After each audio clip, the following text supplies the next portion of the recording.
भारत माता के महान सपूत, वीर सैनिक, वीर नारियां, सेना के हमारे सभी अधिकारीगण, शहीद परिवारों के सभी सम्मानित सदस्यगण, उपस्थित महानुभाव और प्यारे बच्चों, कारगिल विजय दिवस 2024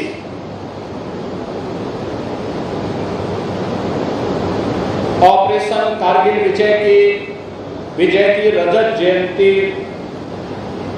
वर्ष है। इस अवसर पर, कारगिल विजय दिवस की रजत जयंती के अवसर पर आप सबको बधाई देते हुए मैं अपने वीर सैनिकों, वीर नारियों और भारत माता के लिए अपना सर्वस्व समर्पित करने वाले और शहीद परिवारों के सभी सम्मानित सदस्यों का इस अवसर पर हृदय से अभिनंदन करते हुए भारत माता के लिए अपना सर्वोच्च बलिदान देने वाले और महान सपूतों की स्मृतियों को मैं नमन करता हूं। बहनों और भाइयों, हम सब जानते हैं कारगिल युद्ध मई 1999 में हमारे दुश्मन पाकिस्तान ने हम पर थोपा था। छद्म रूप से कारगिल की पहाड़ियों की सामरिक दृष्टि से महत्वपूर्ण चोटियों पर कब्जा करके पाकिस्तान के द्वारा भारत के खिलाफ जो साजिश की गई थी, उस साजिश का मुंहतोड़ जवाब भारत की सेना ने देकर के पाकिस्तान को चारों खाने चित्त करके दुनिया के सामने न केवल बेनकाब किया, बल्कि आज ही के दिन 1999 में कारगिल विजय की घोषणा करके भारतीय सेना के शौर्य और पराक्रम का लोहा पूरी दुनिया के अंदर एक बार फिर से मनवाया। हम सब जानते हैं कि भारत दुनिया के अंदर एक शांतिपूर्ण देश है, लोकतांत्रिक मूल्यों और आदर्शों पर विश्वास करता है। जब ये देश धन धान्य में, बल और बुद्धि में दुनिया के अंदर सर्वश्रेष्ठ स्थान रखता था, तब भी भारत ने कभी किसी भी देश पर जबरन कब्जा नहीं किया। लेकिन जब भी किसी दुश्मन ने भारत की सीमाओं का अतिक्रमण करते हुए भारत पर जबरन करने का प्रयास किया, तो भारत के बहादुर जवानों ने उसका मुंहतोड़ जवाब देने में कोई कोर कसर भी नहीं छोड़ी। आजादी के बाद हुए लगातार उन युद्धों में भारत ने यह साबित करके दिखाया है कि हम युद्ध के पक्षधर नहीं, लेकिन अगर कोई युद्ध थोपेगा तो हमें अपनी मातृभूमि के एक एक इंच जमीन को न केवल वापस लेने का अधिकार है, बल्कि दुश्मन को हम वह सबक सिखाएंगे कि आने वाली उसकी पीढ़ियां भारत की तरफ टेढ़ी निगाहों से देखना बंद कर दे। और यह 1971 के युद्ध में, 1965 के युद्ध में और अन्य युद्धों में भारत के बहादुर जवानों ने करके दिखाया। कारगिल सामरिक दृष्टि से अत्यंत दुरूह क्षेत्र था, दुश्मन पहाड़ी के ऊपर था। भारत के जवान की जो एक जोड़ने वाली रेखा थी, उसी को मार्ग को उन्होंने अवरुद्ध करने का कुत्सित प्रयास दुश्मनों ने किया था। लेकिन विपरीत परिस्थितियों का सामना करते हुए पुनः उन स्थितियों को अपने नियंत्रण में लेते हुए कारगिल पर विजय प्राप्त करने में सफल हुआ और आज ही के दिन तत्कालीन प्रधानमंत्री श्री अटल बिहारी वाजपेयी जी ने कारगिल विजय की घोषणा करके दुनिया के सामने भारत के उस जवानों के शौर्य पराक्रम का लोहा भी मनवाया था। बहनों और भाइयों, हर भारतवासी अपने बहादुर जवानों के शौर्य गाथा पर गौरव की अनुभूति करता है।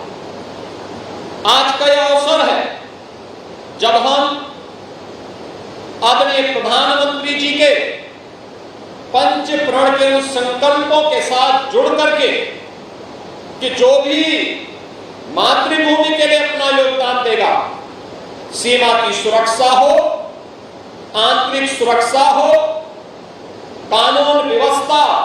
और प्रत्येक नागरिक को सुरक्षा प्रदान करने की जिम्मेदारी सेना, अर्धसेना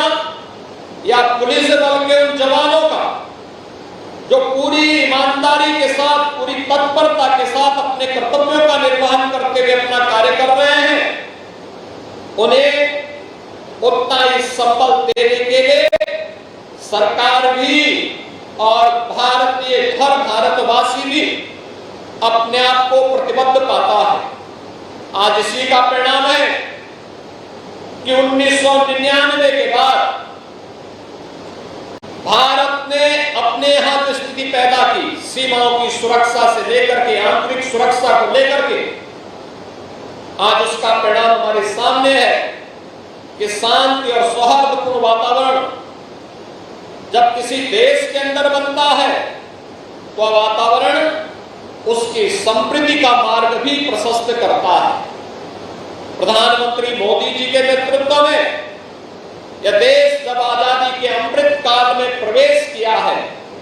तो अमृत काल के अंदर विकसित भारत की संकल्पनाओं को आगे बढ़ाने के लिए स्व से ऊपर उठ करके हम देश के लिए समर्पित भाव के साथ कार्य कर रहे हैं। मेरा और तेरे के भाव को समाप्त करते हुए देश सर्वोपरि है, पहले देश का हित और फिर कुछ और, इस भाव के साथ कार्य करने का संकल्प ही है जो आज भारत को दुनिया की एक बड़ी ताकत के रूप में स्थापित कर रहा है। आजादी के अमृत काल में भारत दुनिया की 5वीं बड़ी अर्थव्यवस्था बना है और कोई कारण नहीं अगले 3 वर्ष में भारत दुनिया की 3री बड़ी अर्थव्यवस्था बनेगा और 3री बड़ी अर्थव्यवस्था बनने का मतलब समृद्धि के एक नए सोपान को स्थापित करते हैं। हर एक क्षेत्र में आत्मनिर्भरता का लक्ष्य प्राप्त करने का जो संकल्प है, उस संकल्प को आज चरितार्थ किया जा रहा है। रक्षा क्षेत्र में भी defence manufacturing corridor Uttar Pradesh के अंदर 6 नोड पर तेजी के साथ विकसित हो रहा है। यह भारत की रक्षा क्षेत्र में आत्मनिर्भरता का एक नया उदाहरण प्रस्तुत कर रहा है। आज ये मेरे लिए गौरव की बात है कि नगर विकास और नगर निगम लखनऊ के द्वारा आयोजित आज के इस कारगिल विजय दिवस के अवसर पर मुझे सैनिकों को, पूर्व सैनिकों को, वीर परिवार के सदस्यों को सम्मानित करने का अवसर प्राप्त हुआ है। आज जिन्हें यहाँ पर सम्मानित किया है, कैप्टन मनोज पांडे के परिवार के सदस्य, उनके पूज्य पिता श्री गोपीचंद पांडे जी, लांस नायक केवलानंद द्विवेदी जी के उपस्थिति में उनकी यहाँ पर पत्नी श्रीमती कमला देवी जी को, राइफल में सुनील जंग, उनकी बहन श्रीमती सुनीता, उनको आज यहाँ सम्मानित किया गया और मेजर रितेश शर्मा के पूज्य पिता श्री सत्य प्रकाश शर्मा जी को यहाँ पर आज सम्मानित करने का मुझे अवसर प्राप्त हुआ। हम सब जानते हैं कि 2017 में प्रदेश में सरकार बनने के बाद हम लोगों ने राज्य सरकार की ओर से भी उन वीर परिवारों को राज्य सरकार के स्तर पर भी सहयोग करने का निर्णय लिया। यह सच है कि जिन लोगों ने अपना बलिदान मातृभूमि के लिए किया है उसकी कोई तुलना नहीं हो सकती। देश के लिए, मातृभूमि के लिए स्वयं का बलिदान सर्वोच्च त्याग है। लेकिन अगर हम भी उन परिवारों का संबल बनकर के खड़ा हो सके तो यह आने वाली पीढ़ी के लिए एक नई प्रेरणा खड़ी हो सकती है। और उसी दिशा राज्य सरकार ने तय किया कि जो परिवार देश की सीमा की सुरक्षा करते हुए, जो जवान देश की आंतरिक सुरक्षा और कानून व्यवस्था की स्थिति को बनाए रखने के लिए अपने आप को समर्पित करेगा, उन वीर जवानों के परिवारों के लिए शहीद होने पर राज्य सरकार 50 लाख रुपए की आर्थिक मदद अपनी ओर से करेगी।